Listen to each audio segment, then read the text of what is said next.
यदि संभव हो तो संपूर्ण गीता का पाठ करना अत्यंत कल्याणकारी है, किंतु यदि समय या सुविधा सीमित हो तो प्रतिदिन 7वें, 11वें, 15वें और 18वें अध्याय का पठन या श्रवण करना भी अत्यंत फलदायी माना गया है।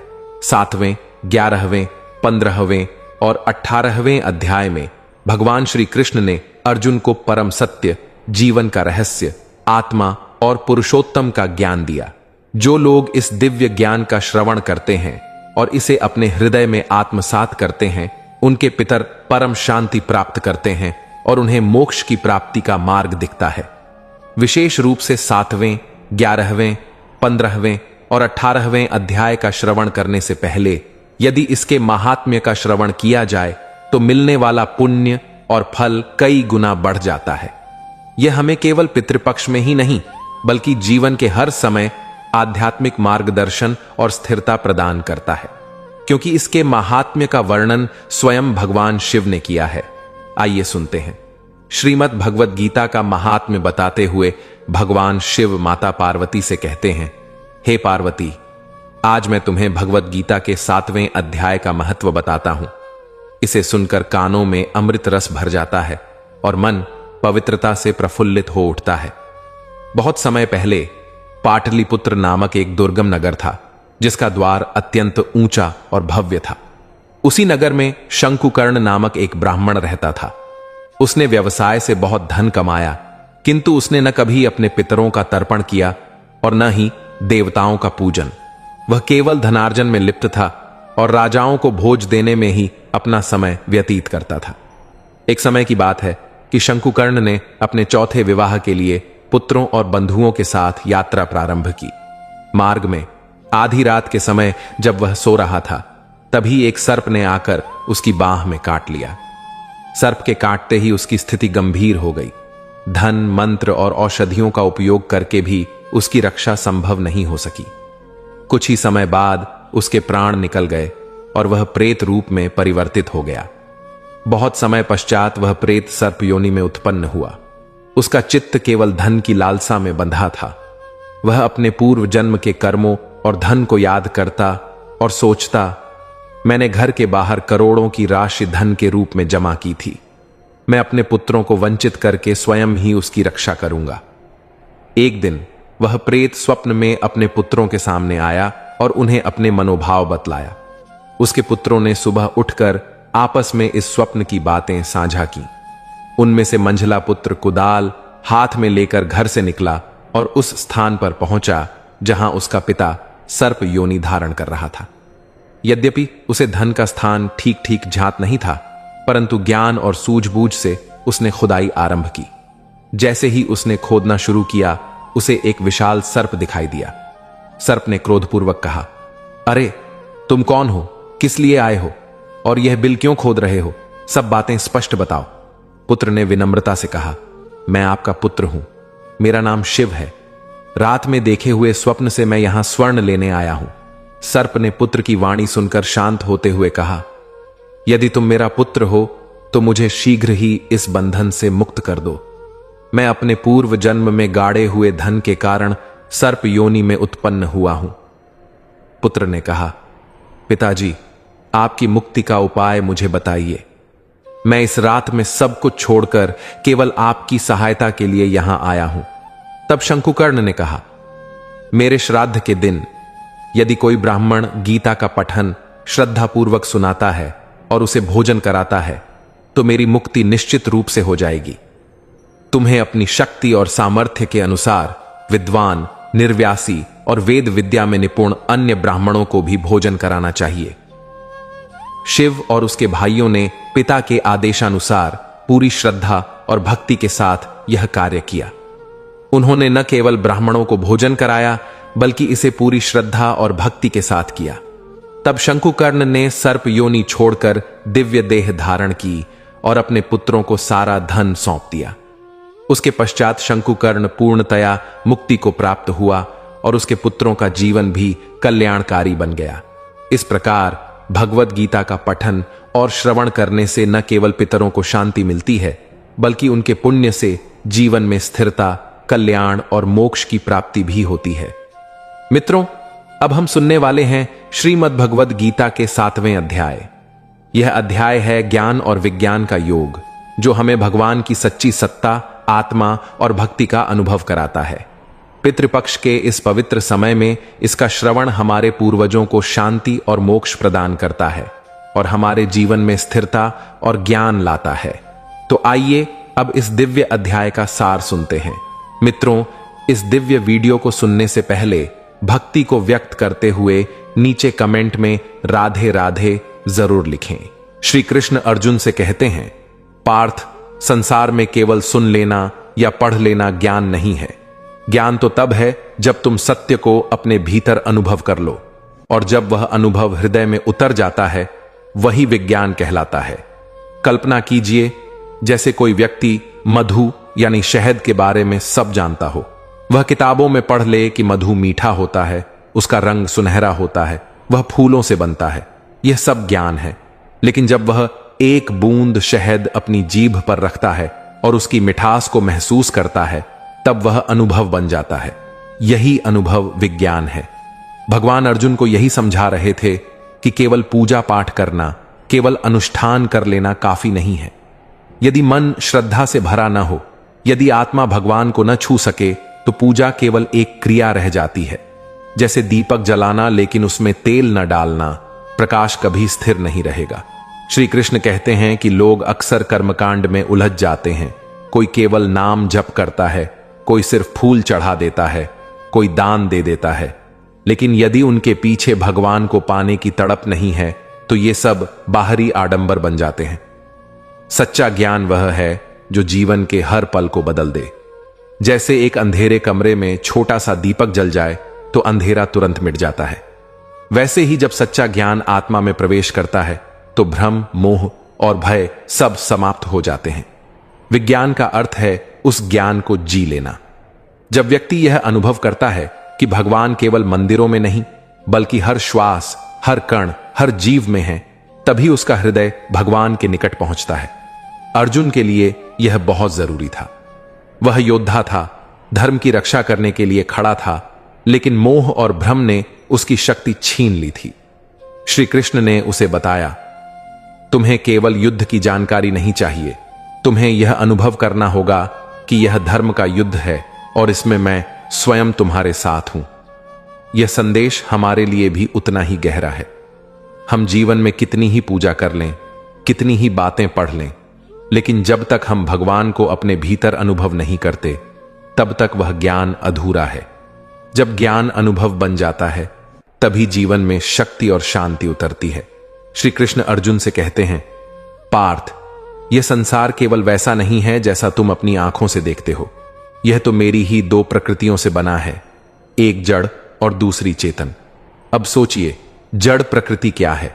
यह वही है जिसे हम छू सकते हैं, देख सकते हैं, अनुभव कर सकते हैं। पृथ्वी, जल, अग्नि, वायु और आकाश, ये 5 महाभूत जिनसे यह समूचा जगत बना है। इसी में मन, बुद्धि और अहंकार भी आते हैं। ये सब मिलकर संसार का ढांचा तैयार करते हैं। उदाहरण के लिए, जैसे कोई कलाकार मिट्टी से मूर्ति बनाता है। मिट्टी, पानी और औजार, ये सब जड़ हैं, वे स्थिर और निर्जीव हैं। लेकिन जब कलाकार अपने भावों और जीवंत स्पर्श से उसे आकार देता है, तभी मूर्ति जीवित सी प्रतीत होती है। ठीक वैसे ही यह पूरी जड़ प्रकृति अकेली कुछ नहीं कर सकती जब तक चेतन उसे छू न ले। अब आते हैं चेतन प्रकृति पर। चेतन वह शक्ति है जो हर जीव को जीवन देती है। आत्मा, प्राण, वह अदृश्य ऊर्जा जो हमारे भीतर है, जो हमारे हर विचार, हर क्रिया को चलाती है। जब शरीर में यह चेतन नहीं रहता तो केवल जड़ शरीर बचता है।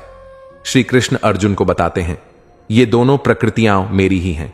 संसार का हर अंश मुझसे ही निकला है। पर्वत, नदियां, समुद्र, अग्नि, आकाश, यह सब मैं ही हूं। तुम्हारी सोच, तुम्हारा मन, तुम्हारा अहंकार, यह सब भी मेरी ही अभिव्यक्ति है। और तुम्हारी आत्मा जो अमर है, वह तो मेरी चेतन प्रकृति का अंश है। यहां भगवान का संकेत बहुत गहरा है।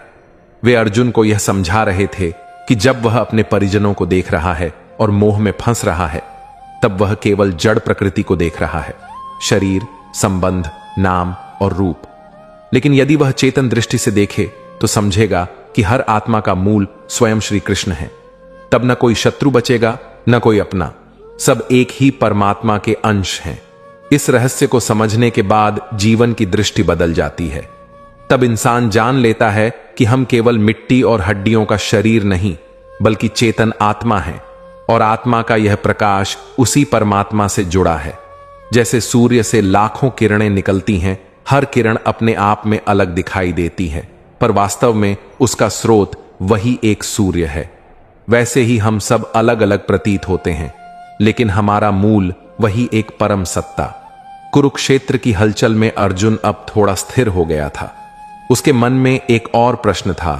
हे कृष्ण, सभी लोग अलग अलग प्रकार से आपकी भक्ति करते हैं। कुछ तो दुख में आपको याद करते हैं, कुछ धन पाने के लिए, कुछ केवल ज्ञान की जिज्ञासा से, और कुछ केवल प्रेम से। इन सब में श्रेष्ठ कौन है? श्री कृष्ण मुस्कुराए और बोले, पार्थ सुनो, भक्ति केवल कर्मकांड या अनुष्ठान नहीं है। भक्ति का असली रूप वह है जिसमें मन, हृदय और आत्मा पूरी तरह से जुड़ जाए। लोग अपने कारणों से मुझे याद करते हैं, और यह भी भक्ति है, लेकिन जो प्रेम और निस्वार्थ श्रद्धा से भरा होता है वही सबसे ऊंचा है। श्री कृष्ण ने उदाहरण दिया। कल्पना करो, दो व्यक्ति नदी में नाव चलाते हैं। एक केवल पानी के लाभ के लिए नाव में बैठता है, दूसरा केवल नदी के सौंदर्य और आनंद के लिए। पहले वाले का उद्देश्य सीमित है, जबकि दूसरे का अनुभव जीवन को पूरी तरह से बदल देता है। उसी तरह भक्ति का श्रेष्ठ रूप वह है जो प्रेम और श्रद्धा से भरी हो, न कि केवल लाभ के लिए। उन्होंने आगे कहा, जो दुख में मुझे याद करते हैं वे सीमित लाभ के लिए आते हैं। जो केवल धन के लिए भक्ति करते हैं वे अपने स्वार्थ में बंधे रहते हैं। जो ज्ञान की जिज्ञासा से आते हैं वे बुद्धिमान हैं, पर अनुभव कम होता है। लेकिन जो निस्वार्थ प्रेम से मेरे पास आते हैं, उनका हृदय मेरा मंदिर बन जाता है। उनके जीवन में हर कर्म पवित्र और हर अनुभव दिव्य बन जाता है। अर्जुन ने धीरे धीरे समझा कि यही भक्ति का रहस्य है। केवल पूजा, मंत्र या अनुष्ठान करने से मन स्थिर नहीं होता। जब हृदय में प्रेम उतर जाता है, जब आत्मा पूरी तरह से भगवान से जुड़ जाती है, तभी भक्ति सच्ची बनती है। श्री कृष्ण ने कहा, सच्ची भक्ति वही है जो बिना किसी अपेक्षा और लाभ के होती है। जैसे सूर्य सभी पर अपनी रोशनी समान रूप से डालता है, वैसे ही प्रेम से भरी भक्ति सब पर समान रूप से प्रकाश डालती है। यही कारण है कि प्रेम और श्रद्धा से भरी भक्ति सर्वोच्च है। अर्जुन के मन का संशय धीरे धीरे दूर हो गया। उसने महसूस किया कि भक्ति केवल बाहरी क्रियाओं का नाम नहीं है। यह वह शक्ति है जो जीवन को बदल देती है, मन को शांत करती है और आत्मा को परमात्मा से जोड़ती है। कुरुक्षेत्र के मैदान में अर्जुन अब धीरे धीरे हर बात को समझने लगा था, लेकिन उसका मन अब भी एक प्रश्न के लिए उभर आया। हे कृष्ण, लोग अलग अलग देवताओं की पूजा क्यों करते हैं? क्या यह सही मार्ग है, या फिर मुझे सीधे आप तक पहुंचना चाहिए? श्री कृष्ण मुस्कुराए और बोले, पार्थ, लोग अपने अपने कारणों से अलग अलग देवताओं की पूजा करते हैं। किसी को धन की चाह होती है, किसी को शक्ति चाहिए होती है, किसी को स्वास्थ्य की चिंता होती है। ये देवता उन सीमित उद्देश्यों के लिए सहायता प्रदान करते हैं, लेकिन यही पूजा केवल सीमित फल देती है, क्योंकि उसका आधार केवल स्वार्थ होता है। फिर श्री कृष्ण ने समझाया, कल्पना करो, कोई व्यक्ति नदी के किनारे बैठा है और केवल पानी पाने के लिए एक छोटा सा पोखर बनाता है। वह केवल अपनी छोटी जरूरत पूरी कर रहा है। वही लोग देवताओं की पूजा करते हैं अपने छोटे छोटे लाभ के लिए, लेकिन यदि वही व्यक्ति सीधे नदी के स्रोत तक पहुंच जाए तो उसे अनंत जल मिलता है, जो उसकी सभी प्यास बुझा देता है। ऐसे ही भगवान की शरण लेना अनंत फल देता है। अर्जुन ने पूछा, हे कृष्ण, तो फिर हमें सीधे आपकी शरण में जाना चाहिए? श्री कृष्ण बोले, बिल्कुल। जो मनुष्य मुझ में श्रद्धा और प्रेम रखकर आता है वह सबसे बड़ा लाभ पाता है। वह केवल किसी एक आवश्यकता या स्वार्थ के लिए नहीं आता, बल्कि संपूर्ण जीवन में संतोष, शक्ति और ज्ञान पाता है। इसलिए मैं कहता हूं, चाहे किसी देवता की पूजा करो या किसी भी नाम से मेरी आराधना करो, यदि हृदय में प्रेम और श्रद्धा है तो फल अनंत और स्थायी होता है। यही आस्था का सही मार्ग है। उन्होंने अर्जुन को यह भी बताया कि देवताओं की पूजा एक प्रकार से प्रारंभिक मार्ग हो सकती है। यह लोग प्रारंभिक अनुभव और समझ पाने के लिए करते हैं, लेकिन अंततः सबको मेरे पास आना चाहिए, क्योंकि मैं ही सबका स्रोत और अंत हूं। अर्जुन ने अब महसूस किया कि भक्ति का सार केवल कर्मकांड या देवताओं की पूजा में नहीं, बल्कि परमात्मा की शरण में आत्मा और हृदय का मिलन है। यही मार्ग स्थायी शांति और सच्चा ज्ञान देता है। अर्जुन अब धीरे धीरे समझने लगा था कि केवल भक्ति और ज्ञान ही पर्याप्त नहीं है, लेकिन फिर भी उसका मन कुछ उलझन में था। हे कृष्ण, फिर भी लोग इतने भ्रमित क्यों रहते हैं? क्यों संसार में हर कोई अपने ही मोह और लोभ में फंसा रहता है? श्री कृष्ण ने उसे देखा और बोले, पार्थ, इसका कारण है अज्ञान और माया। जब मनुष्य वास्तविकता को नहीं जानता, तब वह केवल दिखावे और मोह में फंस जाता है। वह केवल रूप, रूपांकन, धन, शक्ति और रिश्तों के पीछे भागता है। यही माया है, यह भ्रम जो उसे सच्चाई से दूर रखती है। उन्होंने एक उदाहरण दिया। कल्पना करो, कोई व्यक्ति रात के अंधेरे में जंगल में चल रहा है। उसके हाथ में केवल एक छोटी सी मशाल है और चारों ओर अंधेरा है। वह रास्ता खोजने की कोशिश करता है, पर हर कदम पर वह गिर सकता है, ठोकर खा सकता है। यही हाल है उस व्यक्ति का जो अज्ञान में फंसा है।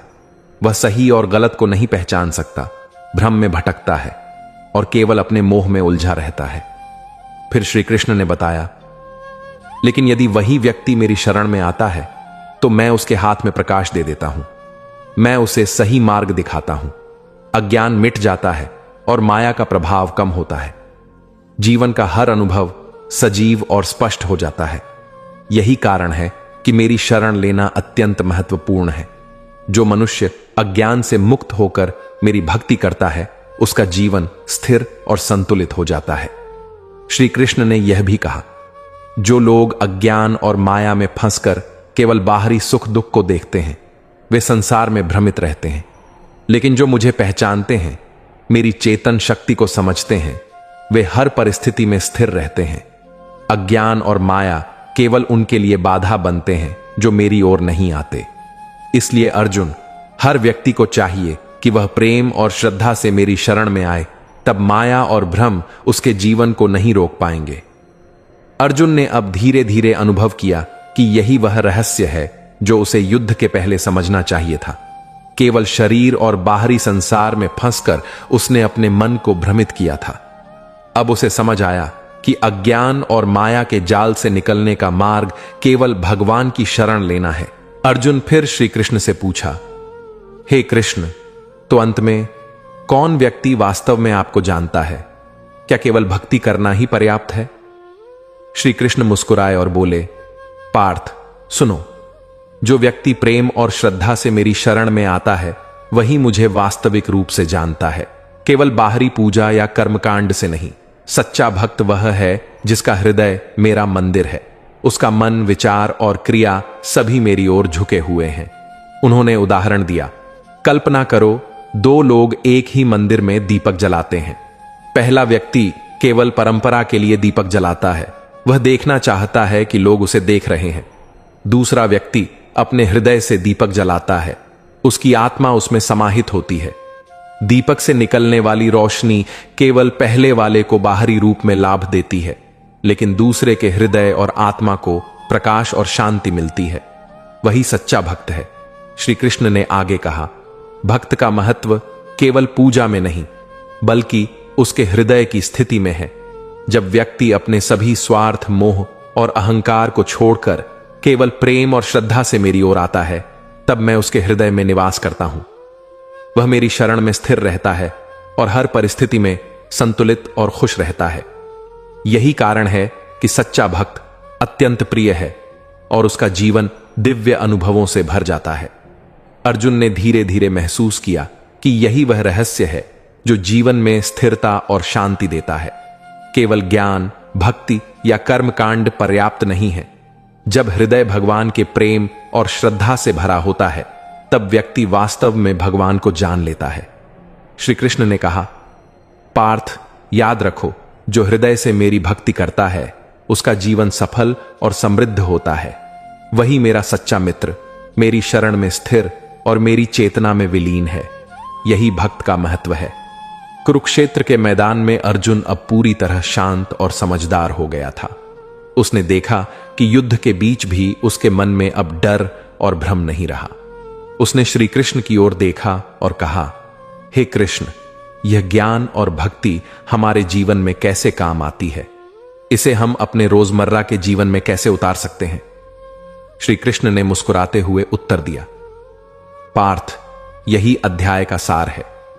जीवन में ज्ञान और भक्ति का संतुलन बहुत जरूरी है। केवल अनुष्ठान या कर्मकांड करना पर्याप्त नहीं। ज्ञान वह है जो तुम्हें समझाए कि सब कुछ मुझसे ही उत्पन्न हुआ है। विज्ञान वह है जब तुम इसे अनुभव कर सको। जब यह दोनों मिल जाते हैं तभी जीवन में स्थिरता और शांति आती है। उन्होंने आगे कहा, कठिन समय में जब मन भय और चिंता से भर जाए तब याद रखो कि मैं हमेशा तुम्हारे साथ हूं। मैं तुम्हारे हृदय में निवास करता हूं। भक्ति के मार्ग पर चलना केवल पूजा पाठ नहीं, बल्कि हर सांस में मुझसे जुड़ना है। जैसे तूफान में नाव को सही दिशा देने वाला दीपक होता है, वैसे ही भगवान की भक्ति तुम्हें जीवन के अंधकार में मार्ग दिखाती है। श्री कृष्ण ने उदाहरण देकर समझाया, कल्पना करो, कोई व्यक्ति कठिन समय में अपने रिश्तों, धन और स्वास्थ्य खो देता है।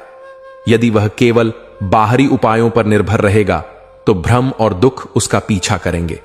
लेकिन यदि वह मेरे प्रेम और श्रद्धा से भरा हृदय लेकर मेरी शरण में आता है तो हर परिस्थिति में स्थिर रहता है। वह अपने भीतर प्रकाश खोज लेता है और जीवन उसके लिए अनुभव और आनंद से भर जाता है। अर्जुन ने धीरे धीरे महसूस किया कि यही ज्ञान का वास्तविक महत्व है। केवल बाहरी क्रियाएं, मंत्र या पूजा नहीं, बल्कि हृदय से अनुभव और प्रेम करना ही जीवन का असली उद्देश्य है। यही वह शक्ति है जो हर मुश्किल को आसान कर देती है, हर भ्रम को दूर करती है और आत्मा को परमात्मा से जोड़ती है। श्री कृष्ण ने अंत में कहा, पार्थ, यह ज्ञान तुम्हारे जीवन में दीपक की तरह है।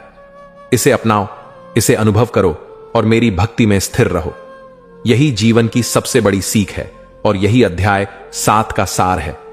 जो इसे समझ लेता है वह संसार में कभी भ्रमित नहीं होता और हर परिस्थिति में विजयी रहता है। और इस प्रकार हम समाप्त करते हैं श्रीमद् भगवद गीता के अध्याय 7वां, ज्ञान विज्ञान योग का अद्भुत सफर। अर्जुन ने जाना कि सच्चा ज्ञान और भक्ति केवल अनुष्ठान से नहीं, बल्कि प्रेम और श्रद्धा से हृदय में अनुभव किया जाता है। जो व्यक्ति भगवान की शरण में स्थिर होता है वही जीवन की कठिनाइयों और भ्रम से मुक्त रहता है। अब हम आगे बढ़ेंगे श्रीमद् भगवद गीता के अध्याय 11, विश्व रूप दर्शन योग की ओर, जहां अर्जुन को भगवान का विराट रूप दिखाई देगा और जीवन के गहरे रहस्यों से परिचय होगा। कुरुक्षेत्र के युद्ध का मैदान अब सन्नाटा और संघर्ष दोनों का मिश्रण बन चुका था। अर्जुन अपने सारथी भगवान श्री कृष्ण के पास खड़ा था, लेकिन उसके मन में अभी भी भय और उलझन थी।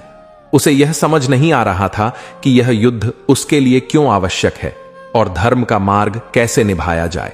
श्री कृष्ण ने अर्जुन की आंखों में देखकर कहा, पार्थ, अब समय आ गया है कि मैं तुम्हें अपने विराट रूप से परिचित कराऊं।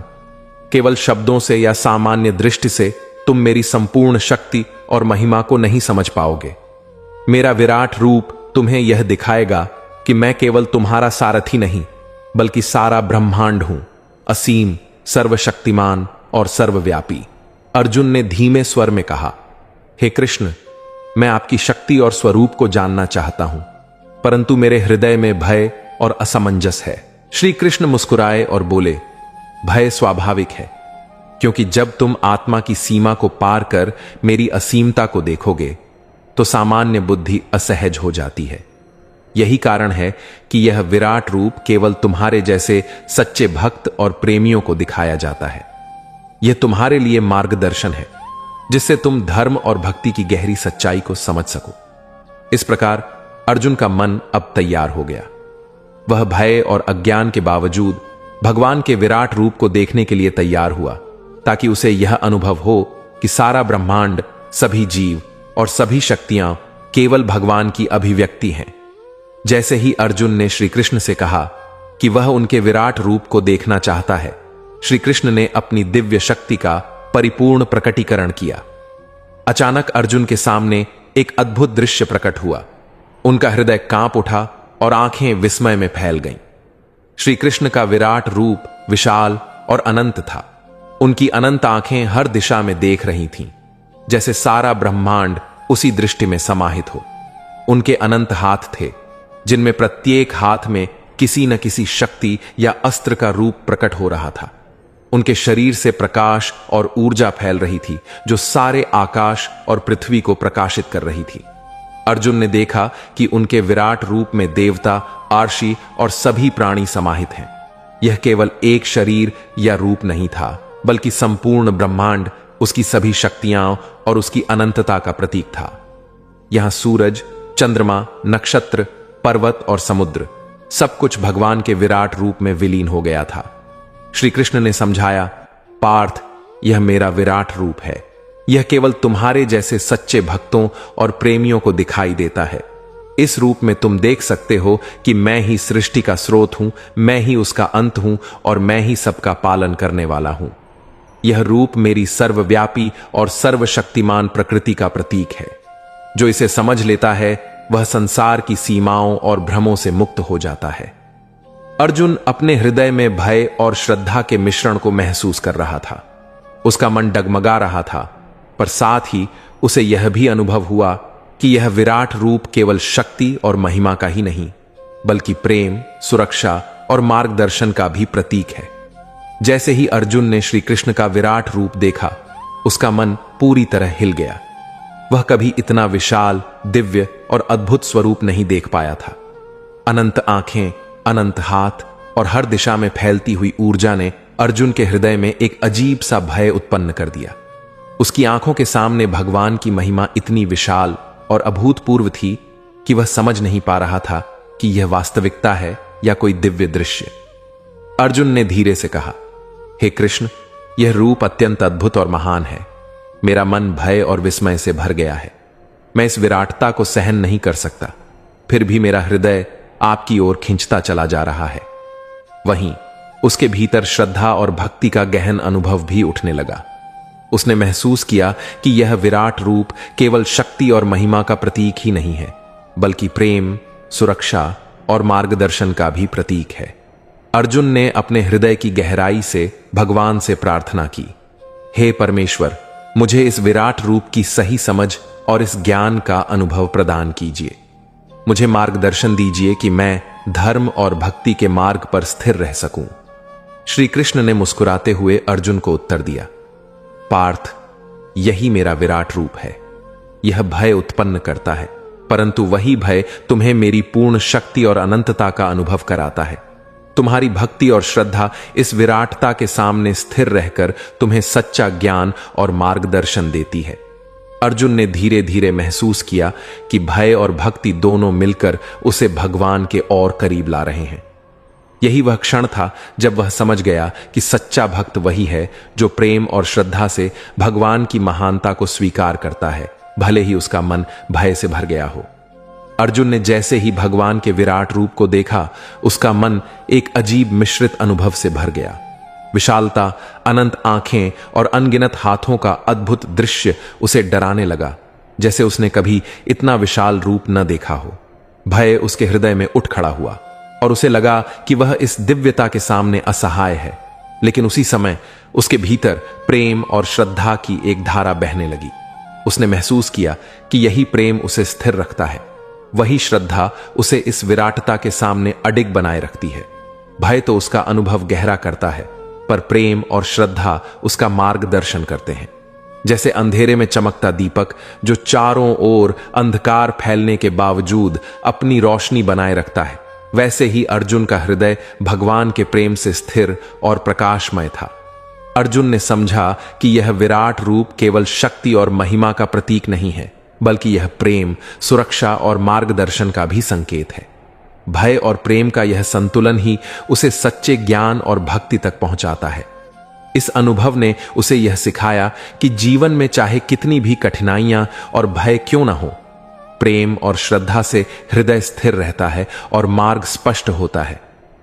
जब अर्जुन भय और श्रद्धा के मिश्रित अनुभव से संतुलित हुआ, भगवान ने मधुर और गंभीर स्वर में कहा, पार्थ, यह विराट रूप केवल उन भक्तों को दिखाई देता है जिनकी दृष्टि और हृदय सच्चाई और प्रेम से पूर्ण है।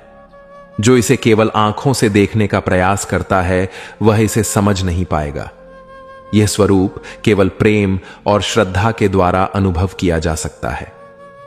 अर्जुन ने निवेदन किया, हे कृष्ण, मैं इसे समझना चाहता हूं, मुझे बताइए सच्चा भक्त कौन है। श्री कृष्ण मुस्कुराए और बोले, पार्थ, सच्चा भक्त वही है जो अपने हृदय से मुझसे जुड़ा हो, जो प्रेम और श्रद्धा से मुझ में स्थिर हो। वह भले ही सामान्य दृष्टि से मेरा विराट रूप ना देख पाए, परंतु उसकी भक्ति में मेरी पूर्णता प्रकट होती है। उसकी श्रद्धा और प्रेम ही उसे वास्तविक ज्ञान और मार्गदर्शन प्रदान करता है। यही वह शक्ति है जो उसे भय और भ्रम से मुक्त करती है। अर्जुन ने महसूस किया कि भगवान का विराट रूप केवल शक्ति और महिमा का प्रतीक नहीं, बल्कि यह सच्चे भक्तों को प्रेम, भक्ति और मार्गदर्शन का अनुभव भी देता है। उसने यह समझ लिया कि जीवन में वास्तविक भक्ति और ज्ञान केवल हृदय से ही प्राप्त होते हैं।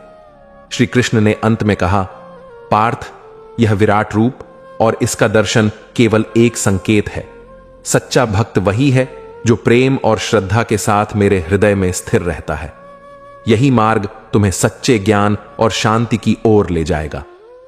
अर्जुन ने भगवान के विराट रूप का दर्शन कर यह अनुभव किया कि यह केवल एक दृश्य या शक्ति का प्रदर्शन नहीं है। यह अनुभव उसे जीवन की सबसे गहरी सच्चाई से जोड़ रहा था कि भगवान केवल मंदिरों या विशेष स्थानों में नहीं है, बल्कि हर जीव, हर वस्तु और हर परिस्थिति में व्याप्त है। श्री कृष्ण ने कहा, पार्थ, याद रखो, मेरी महानता और शक्ति केवल दिव्य दृष्टि से ही नहीं, बल्कि तुम्हारे विश्वास और भक्ति से भी अनुभव की जा सकती है। यदि तुम अपने दैनिक जीवन में प्रेम, श्रद्धा और भक्ति के साथ मुझ में स्थिर रहोगे, तो मेरी उपस्थिति हर कार्य, हर निर्णय और हर परिस्थिति में महसूस होगी। अर्जुन ने धीरे धीरे समझा कि कठिन समय में भी डर या असमंजस में भगवान की भक्ति और विश्वास ही उसे स्थिर रख सकते हैं।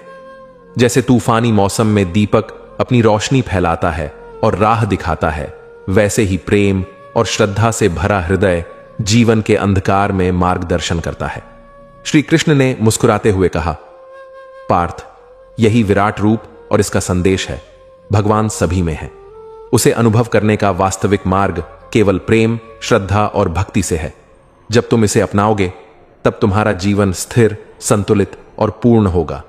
यही वह सीख है जो तुम अपने जीवन में हर दिन उपयोग कर सकते हो। अर्जुन ने अपने हृदय में यह अनुभव स्थिर किया। अब वह केवल युद्ध के लिए नहीं, बल्कि जीवन के हर पहलू में भगवान की भक्ति और प्रेम को अपनाने के लिए तैयार था। इस प्रकार श्रीमद् भगवद गीता के अध्याय 11 विश्व रूप दर्शन योग में अर्जुन ने भगवान का विराट रूप देखा और अनुभव किया कि भगवान सभी में व्याप्त हैं। भय और विस्मय के बीच भी प्रेम और श्रद्धा उसे स्थिर रखते हैं और जीवन में सही दिशा दिखाते हैं। अब हम आगे बढ़ेंगे श्रीमद् भगवद गीता के अध्याय 15 पुरुषोत्तम योग की ओर, जहां भगवान जीवन, आत्मा और संसार के गहरे रहस्यों की व्याख्या करेंगे। कुरुक्षेत्र के मैदान में अर्जुन अब युद्ध और धर्म के महत्व को समझ चुका था, लेकिन उसके मन में अभी भी जीवन और आत्मा के गहरे रहस्यों को लेकर जिज्ञासा थी। उसने देखा कि संसार केवल यही भूमि, वस्तुएं और प्राणी नहीं है, बल्कि इसके पीछे एक अदृश्य और स्थिर सत्य मौजूद है। श्री कृष्ण ने अर्जुन की दृष्टि में देखा और बोले, पार्थ, अब मैं तुम्हें जीवन का वास्तविक स्रोत और आत्मा की अनश्वर प्रकृति बताऊंगा। यह ज्ञान केवल बाहरी रूप से देखने या कर्मकांड करने से नहीं मिलता, बल्कि इसे अनुभव करने और समझने के लिए तुम्हारे हृदय और विवेक का खुला होना आवश्यक है। संसार और जीवित प्राणी केवल बाहरी रूप से ही नहीं, बल्कि आध्यात्मिक दृष्टि से समझे जाने चाहिए। जब तुम इस दृष्टि को अपनाओगे, तब तुम्हारा जीवन स्थिरता, संतुलन और शांति से भर जाएगा।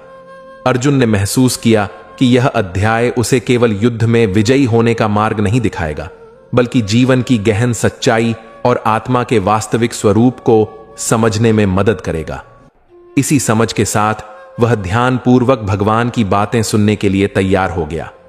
श्री कृष्ण ने अर्जुन की ओर दृष्टि डालते हुए कहा, पार्थ, संसार का स्वरूप एक उल्टा वृक्ष है। इसकी जड़ ऊपर की ओर है और शाखाएं नीचे की ओर फैली हुई हैं। इस वृक्ष की जड़ अनंत, अज्ञेय और स्थिर है, जबकि इसकी शाखाएं हमें भौतिक सुख, मोह और भ्रम की ओर खींचती हैं। अर्जुन ने चौंकते हुए पूछा, हे कृष्ण, यह उल्टा वृक्ष क्यों? श्री कृष्ण मुस्कुराए और बोले, पार्थ, यह उल्टा वृक्ष इस बात का प्रतीक है कि संसार की जड़ दिव्य और परम सत्य में है, जो ऊपर सर्वोच्च स्थिति में स्थित है। लेकिन जब जीव माया और मोह के प्रभाव में उलझ जाता है तो वह जड़ से दूर होकर शाखाओं, सांसारिक लालच, इच्छा और भ्रम की ओर बढ़ता है। यही संसार का असली स्वरूप है।